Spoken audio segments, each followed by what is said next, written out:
Assalamualaikum warahmatullahi wabarakatuh. Perkenalkan, nama saya Caturdina Irawan, NPM 2121010132, Prodi Hukum Keluarga Islam, Fakultas Syariah, UIN Raden Inten Lampung. Di sini saya akan mempresentasikan materi dari mata kuliah Filsafat Hukum Islam yang diampu oleh Bapak Dr. Hervin Yoki Pradikta MHI, yaitu yang judulnya tokoh-tokoh yang berpengaruh dalam perkembangan filsafat hukum Islam serta pemikirannya.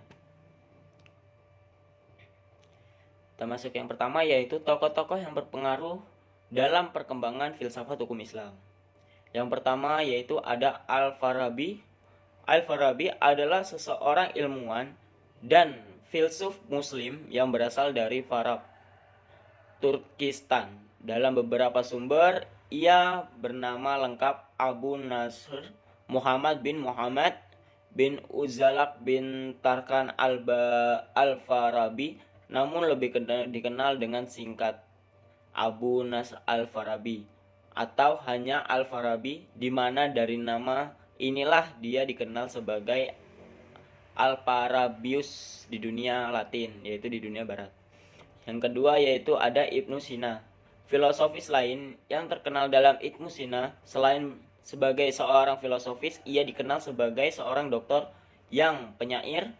Ibnu Sina di barat dikenal sebagai Avicenna, adalah seseorang muslim yang Mutazilah, pelomat yang dipandang sebagai doktor, astronomer, dan penulis terpenting dari zaman keemasan Islam, yang dianggap sebagai filsuf paling berpengaruh di era pramodern. Bagi manusia, dia adalah bapak kedokteran modern. Dari sekitar 450 judul yang ditulis, 240 diantaranya selamat dan bertahan hingga hari ini. Yang diantaranya terdapat 240 judul dalam bidang filsafat dan 40 judul dalam bidang pengobatan. Yang ketiga yaitu ada Ibnu Khaldun.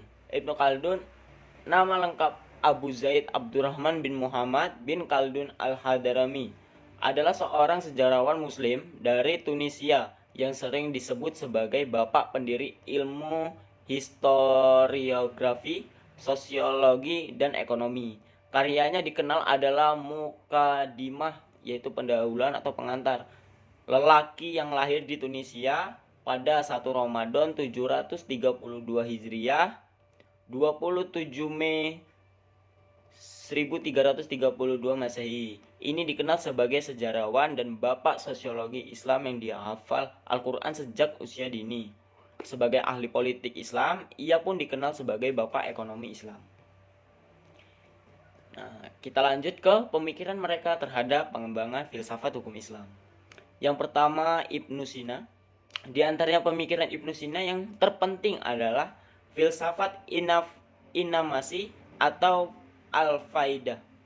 Filsafat inamasi atau al-faidah adalah teori pancaran tentang penciptaan alam, yang mana alam ini mewujud karena limpahnya dari Yang Maha Esa. Ibnu Sina menjelaskan ini yaitu bagaimana terjadinya yang banyak atau terjadinya yang banyak di alam yang bersifat material berasal dari Allah yang imaterial dan maha sempurna. Dalam filsafat Yunani, Tuhan bukanlah pencipta alam, melainkan ia adalah penggerak pertama.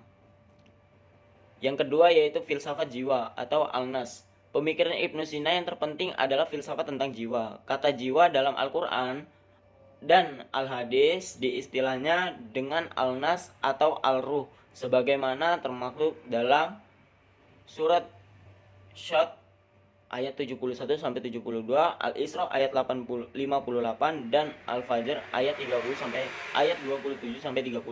Jiwa manusia sebagai jiwa-jiwa yang lain dan segala apa yang terdapat di bawah rembulan pemancar dari akal sesempurnaan. Yang kedua yaitu pemikiran dari Al-Farabi, yaitu filsafat metafisika. Tidak dapat dipungkiri bahwa semua muslim percaya bahwa semua wujud yang ada adalah ciptaan Allah Subhanahu wa taala.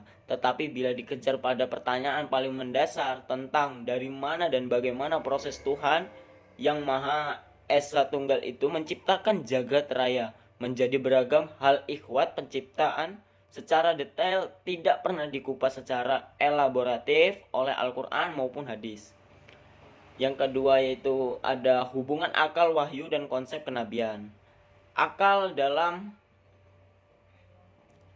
pemikiran filsafat Al-Farabi menepati tempat peristiwa sebagai pangkal epistemologinya, termasuk filsafat metafisika yang berhubungan dengan penciptaan. Konsep akal ini eratnya dikaitkan dengan teori kenabian di mana akal nabi mampu berhubungan dengan akal ke-10 untuk mendapatkan gambaran dan ada dari yang abstrak berupa pengetahuan.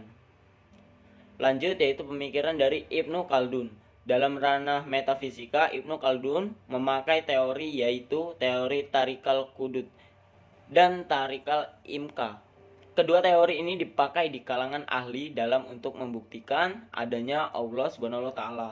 Terkait tentang adanya Tuhan, Ibnu Khaldun mengatakan bahwa apa saja yang ada di dunia yang diciptakan ini baik berupa benda maupun perbuatan dari manusia ataupun binatang menunjukkan adanya sebab-sebab yang mendahului yang membawa semua itu pada wujud, dan sebaliknya tetap tiap satu dari sebab-sebab itu adalah suatu kejadian yang menunjukkan adanya sebab yang mendahului. Mungkin itu saja materi dari filsafat hukum Islam materi ke-10. Kurang lebihnya saya mohon maaf, pada Allah saya mohon ampun. Wabillahi taufiq wal hidayah. Wassalamualaikum warahmatullahi wabarakatuh.